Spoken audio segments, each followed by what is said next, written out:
Bonjour Mamadou Wane. Bonjour madame. Mamadou Wane, vous êtes sociologue et spécialiste en analyse politique et sociale.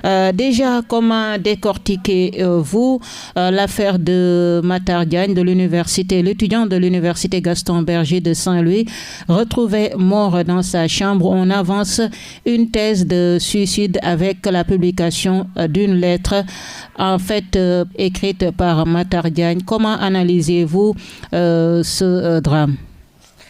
Oui, permettez-moi d'abord de présenter mes condoléances vraiment attristées à toute la communauté de l'université Gaston Berger, sa famille et le peuple sénégalais. Bon, pour moi, c'est un marqueur d'une certaine désespérance. Et quand vous lisez très bien à fond sa lettre posthume qui explique son geste, entre guillemets, lettre entre guillemets, jusqu'à ce que ça soit authentifié, on peut avoir des éléments constitutifs de la détresse, de l'isolement, de la stigmatisation de certaines personnes, surtout des jeunes qui ne supportent pas, qui ne sont pas résilients et qui décident brutalement de mettre fin à leur vie contrairement à nos valeurs religieuses et à nos valeurs traditionnelles. Oui. Parce que les traditions africaines, les traditions, nos religions ne condamnent le suicide. Bon, mais maintenant, c'est vrai qu'on n'a pas des indicateurs aujourd'hui pour dire que le phénomène touche socialement les jeunes. Mais ce qu'on peut dire tout simplement, c'est une alerte qui montre le cloisonnement, la cassure de la communauté qui servait de bouclier et qui protégeait les individus qui composent la communauté. On va de plus en plus, compte tenu du type d'habitat, la transformation des relations sociales, et de plus en plus à l'isolement, on se sent seul. De plus en plus, comme dans les sociétés occidentales, il n'y a pas de répondant. Quand vous êtes en crise, les adolescents et les jeunes sont seuls souvent face à la détresse, à la crise psychologique, etc., etc.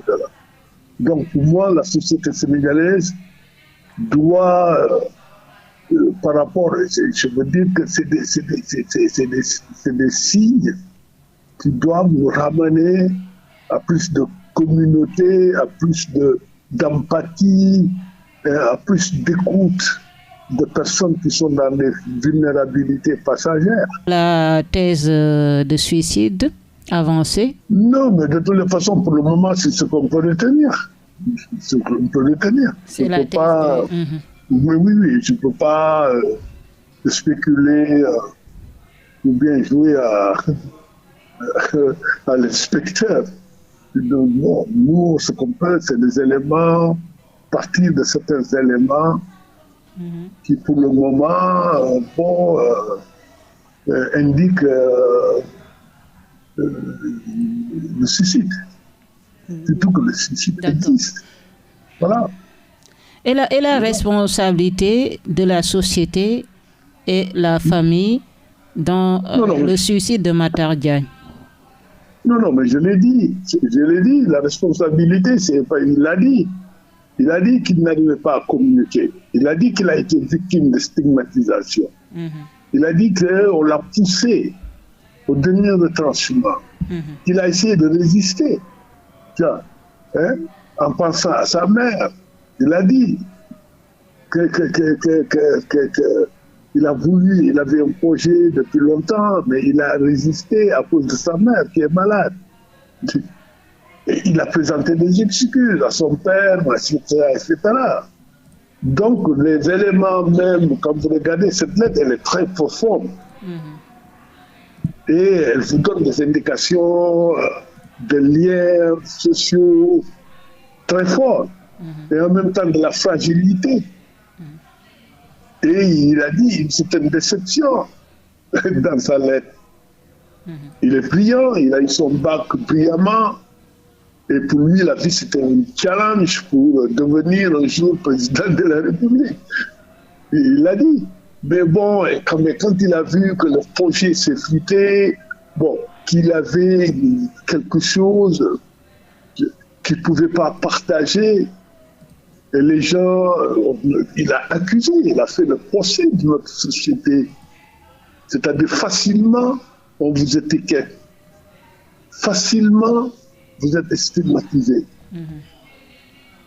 Et on a perdu notre capacité d'écoute, hein, notre capacité de vigilance. Dès que quelqu'un a des problèmes, il y a des signes. Il y a des signes de personnes qui est dans un trouble, dans une situation de trouble mental, de crise affective et tout. On ne peut plus. On n'a plus ces moyens de le détecter. Bon, et ça nous pose aussi comment un milieu étudiant, universitaire et tout, bon, comment développer, à mon avis, des zones d'écoute psychologique et tout ça, et comment les accompagner. Il y a l'accompagnement psychosocial. Et ça, c'est le parent pauvre de notre système de santé. La santé mentale n'est pas prise en charge. D'accord. N'est pas prise en charge.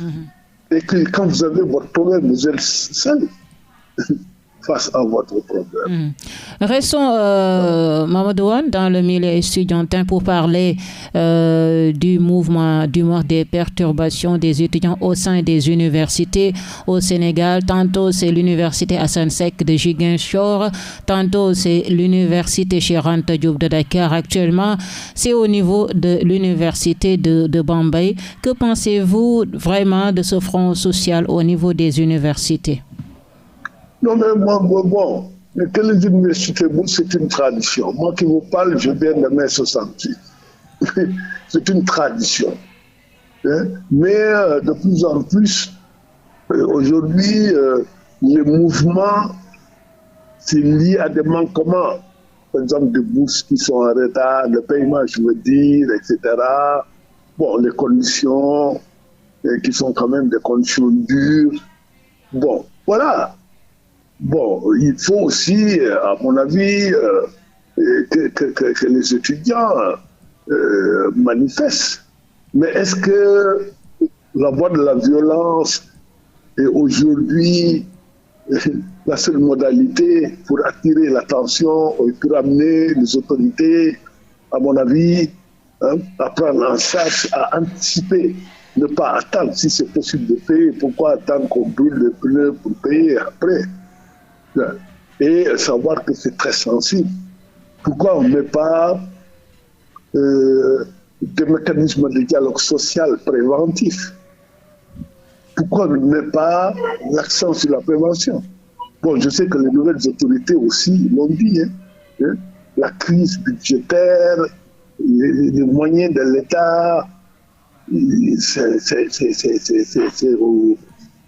c'est-à-dire que les moyens de l'État, c'est extrêmement infime, hein, parce qu'on a un État dont la gouvernance n'a jamais été une gouvernance vertueuse.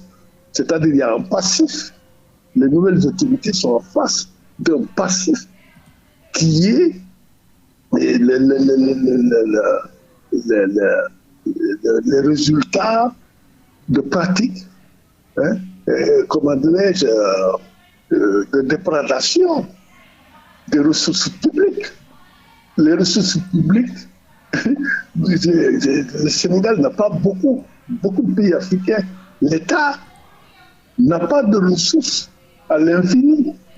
Le peu de ressources qu'on a, si c'est détourné au profit de l'enrichissement des individus, c'est le résultat.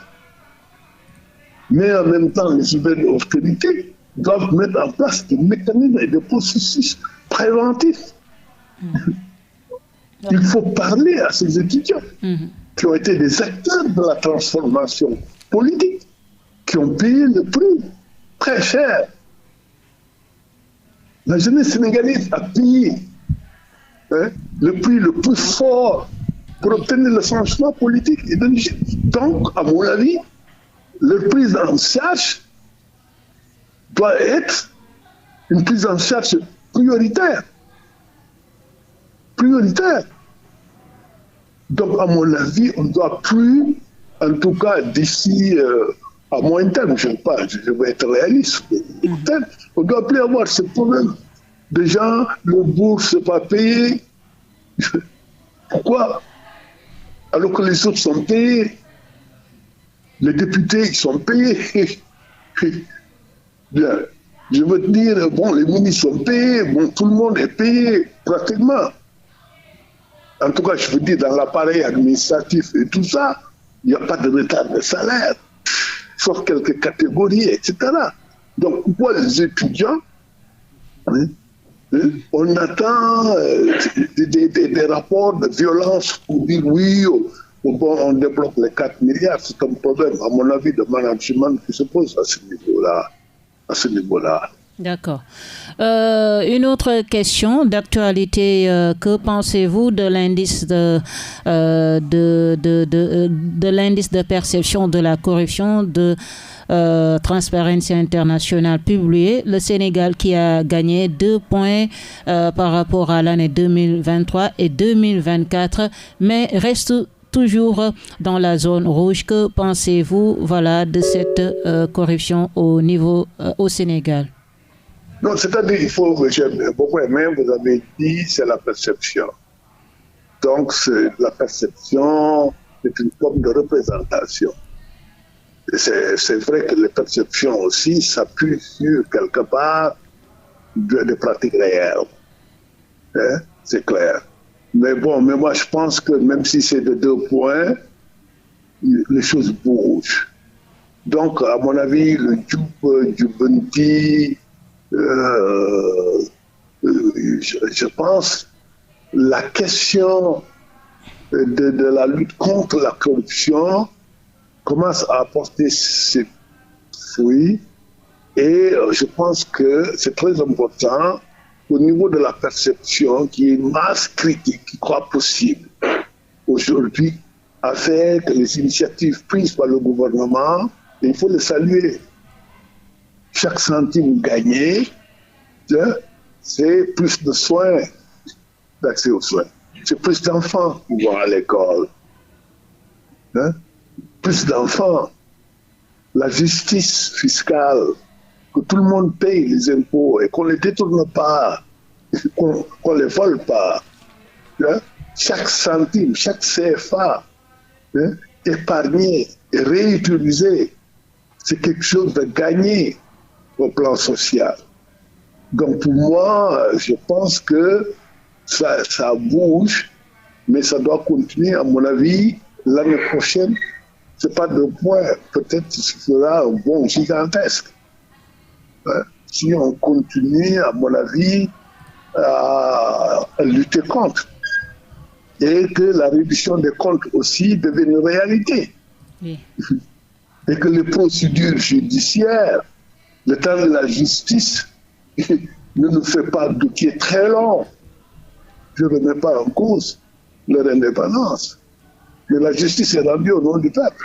Et si on vole le peuple, il faut mettre des procédures express pour très rapidement récupérer cet argent et le remettre dans le circuit social, dans le circuit de la reconstruction de notre pays. Voilà. Mamadou Wane, vous êtes sociologue, analyste, expert en analyse politique et sociale. Je vous remercie pour la disponibilité, Mamadou Wane. Merci, madame.